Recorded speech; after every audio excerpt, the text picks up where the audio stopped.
Hey, how you doing? So James Gunn revealed brand new projects for the DCU, including a brand new animated Green Lantern show. Haven't seen one of those in a decade. An animated Starfire series that sounds really promising, and so much more. And all this is making me think what other DC characters or other parts of the DC mythos I would like to see get turned into TV or movies. Now I want to have like some different picks, not talk about what everyone will be talking about in conversation like these. So I'm not going to be like, hey, I want a Batman movie. First one on my list is Lobo. Now, I've always thought Lobo was awesome. James Gunn does too, apparently, with Lobo set to appear in the new Supergirl movie with Jason Momoa playing the character. And I heard something about Lobo's daughter Crush being the Starfire show. And there's a lot you can do with Lobo, either an anime movie or a spin-off show akin to Peacemaker. Especially if you pair Crush with her dad, that'd be super fun.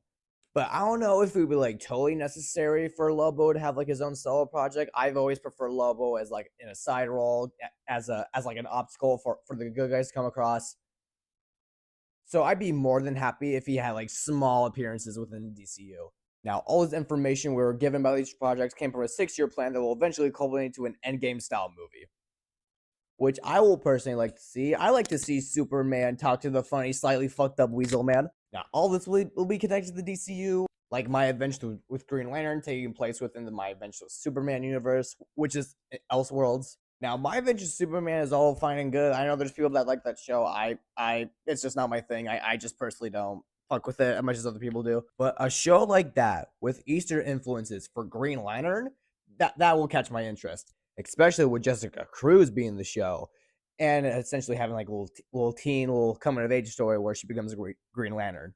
You know they're gonna do some Sailor Moon shit with that, and an Aquaman show in that same style. I wouldn't be opposed to that either. Just imagine like all the sea creatures and fish drawn like a fucking kaiju isekai style. That sounds really sick. Hey, since Jack Quaid is Superman, fuck it, let's get Carl Urban as Arthur Curry. Why not? Now there are still heavy plans for Batman in the DCU as well, with James Gunn actively working on Brave and the Bold, and even James Gunn having faith with Batman that's not even connected to the DCU, such as Matt Reeves' Batman Part 2. And with the Bat family being established in the DCU, I would love to see a Robin show come from this. Specifically with Junie Baugh's Boy Wonder Run. Junie's art is unique and it's mostly abstract, and the story itself follows Damian Wayne with a POV of like how he sees each man in the Bat family and how he sees them as a person.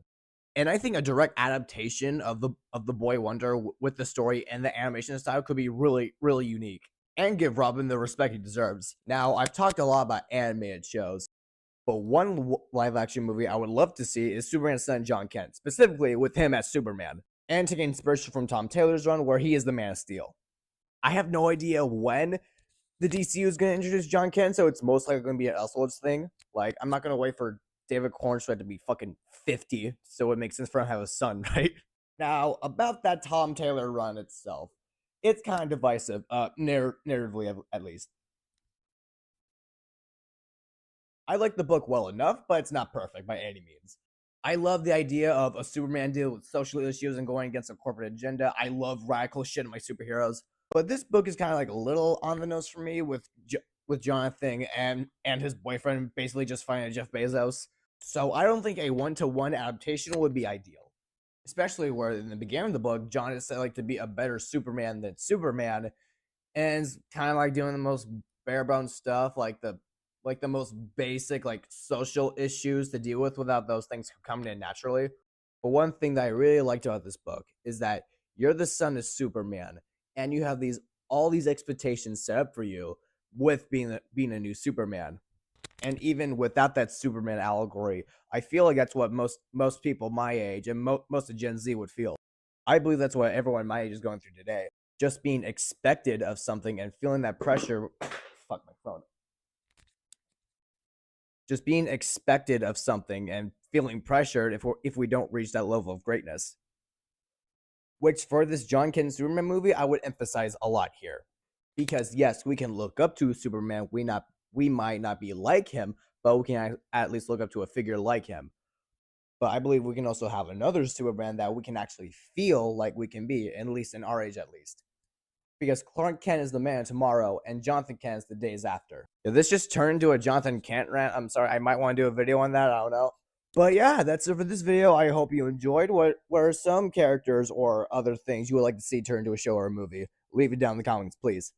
I want to do more simple videos after that whole fucking endgame event. That was the Creature Commandos video. Mainly taking it easy on myself and the editor. So yeah, comment what you think, leave a like, subscribe if you want to, and I'll see you in the next video. Bye.